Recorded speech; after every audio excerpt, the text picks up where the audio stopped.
আসসালামু আলাইকুম সবাইকে পাহাড়পুর বৌদ্ধবিহার থেকে স্বাগতম জানাচ্ছি। পাহাড়পুর বৌদ্ধবিহারের উঁচু জায়গাটি আমাদের বেশ অদূরেই দেখতে পাচ্ছি। এই উঁচু জায়গাটিতে একসময় মন্দির ছিল। সেই সময় রাজা বাদশার আমলে মন্দির অনেক উঁচু জায়গা করে ব্যবহার করে মন্দির করা হতো এবং এর পাশাপাশি এই জায়গাগুলো কিন্তু একসময় মাটির নিচে ছিল, সেগুলো পরে খুঁড়ে আবিষ্কার করা হয়েছে, খুঁড়ে উদ্ধার করা হয়েছে। আর এই পাশে যেগুলো দেখতে পাচ্ছেন আপনারা, এগুলো হচ্ছে ছোট ছোট কক্ষ আর কি। এরকম 177টি কুঠুরি রয়েছে। এই কক্ষগুলো চারিপাশ ঘিরে এরকম 177টি কুঠুরি রয়েছে। এই 77টি কুঠুরি বা এই ছোট ছোট কক্ষগুলো, এগুলো একসময় নালন্দা বিশ্ববিদ্যালয় ছিল আর কি এখানে, যেখানে শ্রীলঙ্কা থেকে গৌতম বুদ্ধ শিক্ষকতার জন্য এসেছেন বা অনেক জ্ঞানীগুণী লোক এখানে এসেছেন সেই নালন্দা বিশ্ববিদ্যালয়ে। এখানে তখন জ্ঞান চর্চা হয়েছে, গবেষণা হয়েছে। কালের বিবর্তনে আজকের এই বিশ্ববিদ্যালয় এখন আমাদের সামনে ইট পাথরের এক বস্তুতে পরিণত হয়ে গেছে। তো ধন্যবাদ। আমরা আরও কিছু ঘুরে ঘুরে দেখানোর চেষ্টা করব আপনাদেরকে। আমাদের সাথে থাকুন বন্ধুরা। আমরা সফরে অনেকগুলো বন্ধু রয়েছি।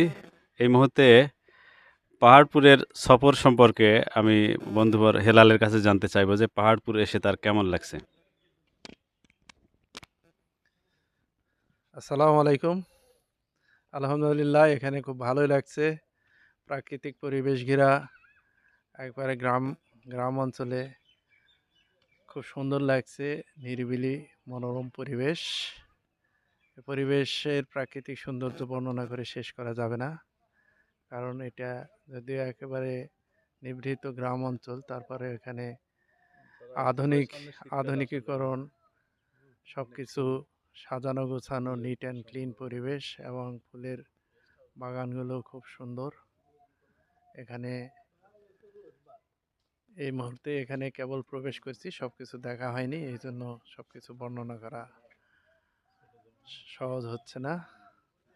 সবকিছু দেখার পরে হয়তো ডিটেলস বর্ণনা করা যাবে। তো ধন্যবাদ ভিউয়ার। আসসালামু আলাইকুম। আমাদের সোহরাব অবশ্য বলেছে যে এখানে আসলে সফর করতে হলে শীতকালে সফর করতে হবে। এখন প্রচণ্ড গরম।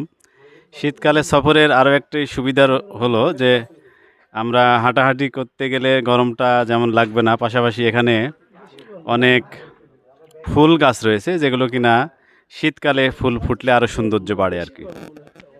তো সবাইকে বলবো যে অবশ্যই পাহাড়পুর বৌদ্ধবিহার সফর করা উচিত এবং সময় বুঝে আপনারা সফর করবেন। ধন্যবাদ। সুন্দর সবুজ সবুজে ঘেরা রাস্তা।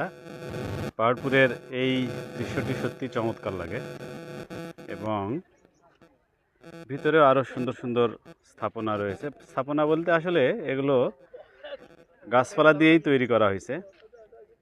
বিভিন্ন প্রাণীর চিত্র তৈরি করা হয়েছে গাছপালা দিয়ে। এই পাশেও অনেক সুন্দর। হ্যাঁ হ্যাঁ, এটা আমাদের বন্ধু শরীফুল আবার বলছে যে সালমান খান নাকি বিয়ে করেনি, এখনো সে নাকি ভার্জিন আর কি। আর এটা হতেই পারে, ভার্জিন অনেকেই থাকতে পারে, মানে যৌবনের সবকিছু উজাড় করে দিয়েও কেউ কেউ যদি ভার্জিন থাকে আর কি। আমরা এখানে দেখতে পাচ্ছি যে এটা মনে হয় যে সামুদ্রিক কিছু মাছের এখানে সমারোহ। গাছপালা দিয়ে তৈরি সব কিছু, খুবই চমৎকার ভিউ। এখানে গেটের মতো করা হয়েছে আর সামনে রয়েছে পুরাতন গাছপালা, অনেক দিনের পুরাতন কিছু গাছ রয়েছে। খুব সুন্দর দেখতে, সবুজ প্রকৃতি।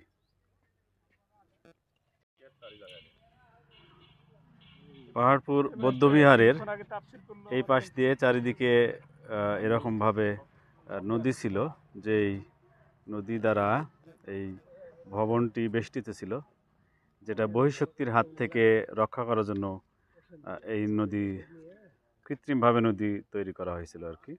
সেটা এখনও বিলুপ্ত হয়নি। আমাদের চোখে পড়ছে।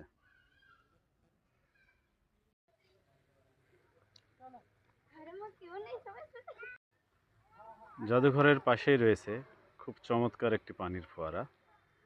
পানির ফোয়ারার ওই পাশটাই রঙন ফুল এবং প্রায় সবখানেই ফুলে ফুলে সুশোভিত।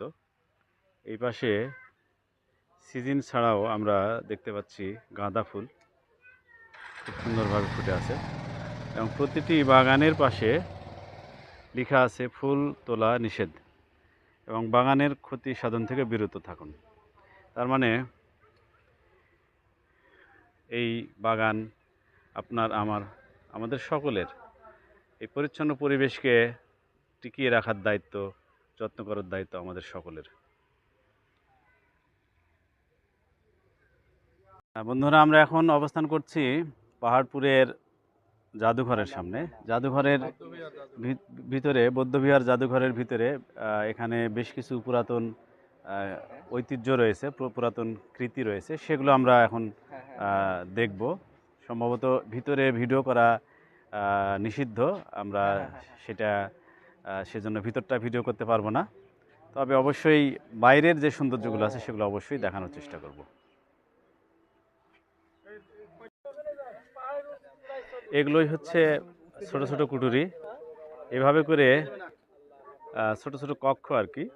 এগুলো চারিপাশ ঘিরে, অর্থাৎ এই যে মাঝখানে উঁচু মঠ ছিল, যে মঠ, এই মঠ বাদে এই চারিপাশ ঘিরে লম্বা, মানে অনেক দূর দিয়ে ঘিরে এসে এরকম ছোট ছোট কক্ষগুলো, এগুলোই সেই সময়ের জ্ঞানচর্চার প্রাণকেন্দ্র ছিল। মানে আমাদের বাংলাদেশ ইতিহাস ঐতিহ্যের খুবই নমুনা রেখে যায়, খুবই স্বাক্ষর রাখে, ইতিহাস ঐতিহ্যে ভরপুর এখানে কিন্তু। এবং একসময় যে জ্ঞান চর্চা হতো এটাই তার প্রমাণ। কারণ আমি তো আগেই বলেছি এইটা আমাদের সেই সময় বিশ্ববিদ্যালয় ছিল এবং বিশ্ববিদ্যালয়ের নামও বলেছি, নালন্দা বিশ্ববিদ্যালয়।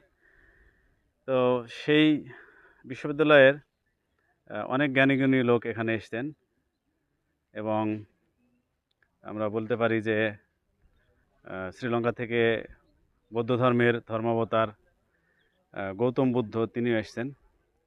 এছাড়া এই পাশে আরও যে ছোট ছোট কক্ষগুলো দেখতে পাচ্ছি, এগুলো সে সময়ের বিভিন্ন প্রশাসনিক লোকজন যারা ছিল, রাজা বাদশাহ ছিল, তাদেরও কিন্তু বসবাসের জন্য এই কক্ষগুলো তৈরি করা হয়েছিল।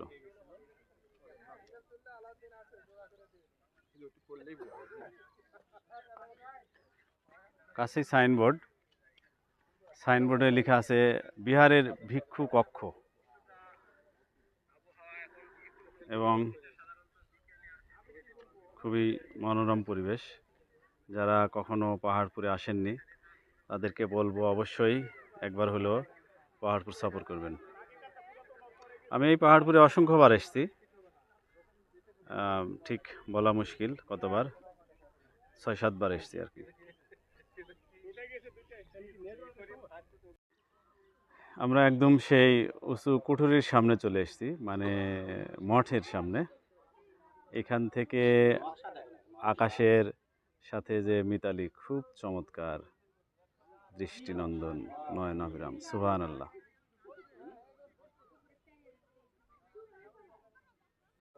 আমরা এবার মঠ তার পশ্চিম পাশে অবস্থান করছি। খুব সুন্দর ভিউ এই পাশেও।